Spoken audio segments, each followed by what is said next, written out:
Hello, everyone, and welcome to the concession stand here on the KB Radio Network. I am your host, Kevin Reed, and this is the review of the special presentation brought to us by Marvel's television, The Punisher One Last Kill. And of course, this is based on the Marvel Comics character of the same name, and this is the third special presentation from the MCU. We've gotten Werewolf by Night, the Guardians of the Galaxy holiday special, and this film here. Well, special. It's not a film. It's only 45 minutes long. But my God, all that they fit in 45 minutes is amazing. Reprising the role of Frank Castle, a.k.a. The Punisher, is Jon Bernthal, who first stepped into the Punisher's shoes back in a Netflix series, starting off in Daredevil, spearing off into his own series, and even appeared in the first season of Daredevil Born Again on Disney Plus.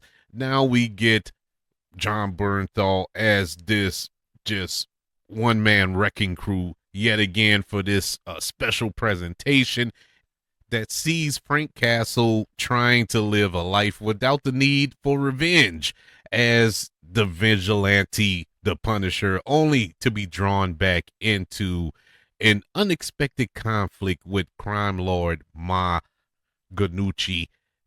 Man, look, I when they said it was a special presentation, it was just going to be an hour long, I was upset because I wanted a full-length feature film of the Punisher, especially with Jon Bernthal, who was born to be the Punisher.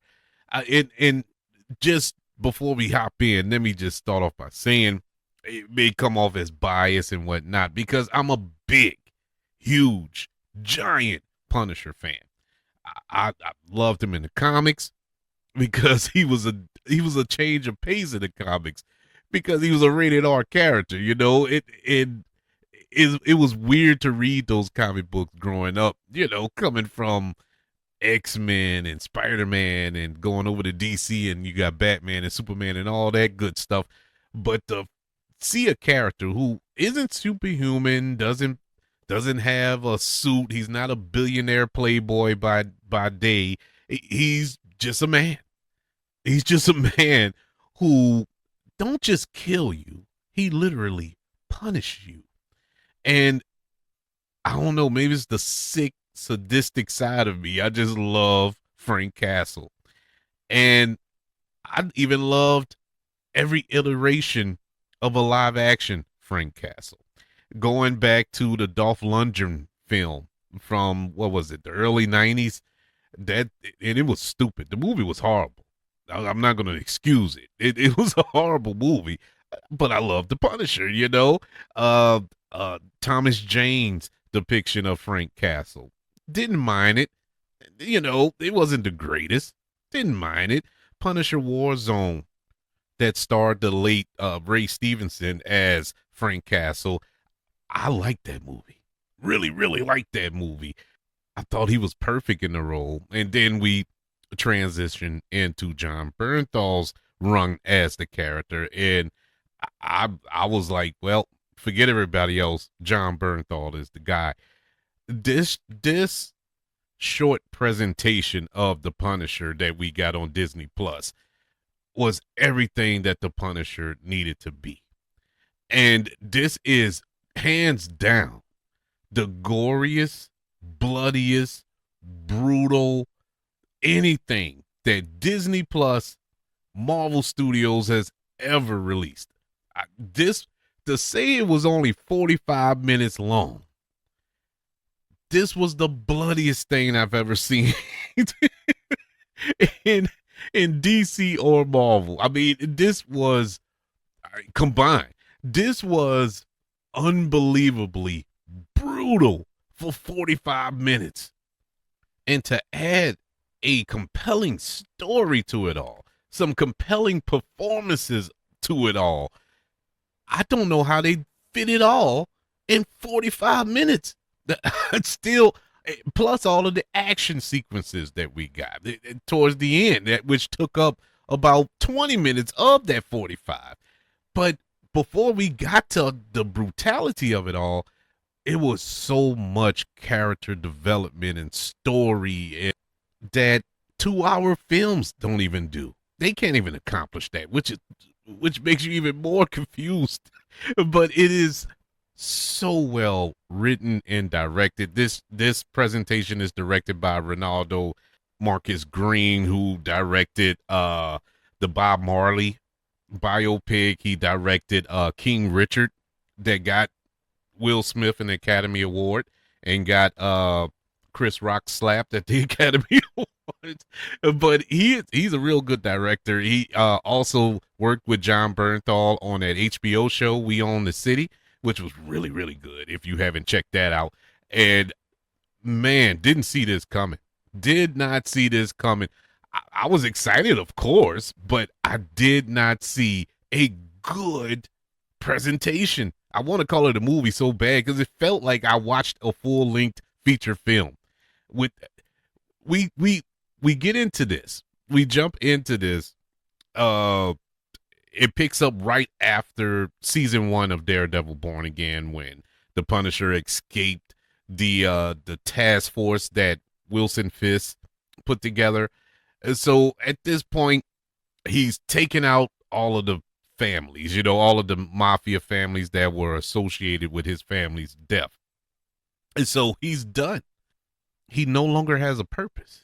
So we pick up with him going through all of this PTSD with some of his old servicemen that he served with, and the ghost of them yelling at him and talking to him, and he's just freaking out. And he goes to his wife and his children's grave and talks to them, and he's going through it. He is going through it. He's walking through the city, and the city is in pure chaos. I mean, this is like the worst city to ever live in. I don't know how this place exists, but you got murders happening in broad daylight in the middle of the street, police being chased off, dogs being stolen and thrown under garbage trucks. It's just pure chaos in the city, and he's walking around with like nothing. He's done, to the point he's ready to give up on everything. And at the last moment, he kind of says no. He sees a vision of his daughter, and he moves on from that. He goes back to his apartment, and he meets Ma Gnucci, and she's played by Juliet Light, who I know she's been working, constantly, pretty consistently. But me personally, I haven't seen her since not Growing Pains. Who's the Boss? I haven't. It's like, dang, where has she been? And I know she's popped up in things, over time. Most recently, I think she popped up on American Horror Story, if I'm not mistaken. But nothing recently that I'm like, oh man, that's Juliet Light. Nothing like that until now. Man, I loved her character. I loved her performance. Wasn't in it long, of course, because it didn't have much time to be in it. But the little screen time that she had, she was awesome. I'm like, man, she had that gear? I didn't know she had that gear. And bravo to Juliet Light, man, as the villain here. She is the last member of that family, the one remaining, and she puts a bounty on Frank Castle's head. So they all converge on where he lives at. All of these thugs in the city converge onto his apartment complex, and all of a sudden it turns into The Raid. If y'all ever saw that movie, The Raid, and how awesome that movie was, imagine that packed into a 10-minute sequence with the Punisher while he's on fire. While he's being stabbed and sliced up. Bruh, unbelievable sequence. Those last 10 to 15 minutes of this show, action-wise, is some of the best you've seen on screen, big or small. It was awesome, bro. Awesome. This was Punisher. This was the Punisher I've been waiting to see my entire life. And to get it in a special presentation was mwah, just awesome. I keep mentioning the time. I keep mentioning that it was 45 minutes long. At first, that was a knock. Then it turned into the biggest positive. This was perfect. This was absolutely perfect. I think stretching this out to a 90-minute, 120-minute movie would have been good. You would have got a good movie. You know, you probably added some more subplots or whatever with a couple of characters and whatnot.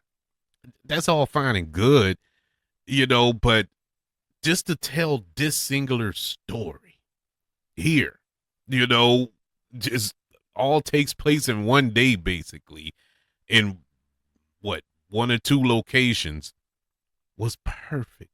It was like a special edition comic, a standalone comic. It was awesome. Bravo to Marvel, bruh. Bravo. They need to do more special presentations of other characters. You know, some characters that they most likely won't ever put on the big screen, you know, give them their own movie or whatever. I think Blade would be a perfect candidate for it. For some strange reason, they can't get the movie off the ground. And so won't you do a little special presentation, you know, like a Midnight Suns type deal? And that would be perfect. This was the blueprint. This was perfect. Awesome job, man. Jon Bernthal, I hope and pray. I know we're going to see him again in a couple of months here as the Frank Castle in Spider-Man Brand New Day, but I hope and pray that he continues on going down the line. I hope he never hangs up that colored bulletproof vest. That is the role that he was born to play. He was born to play this role, and he is awesome in everything.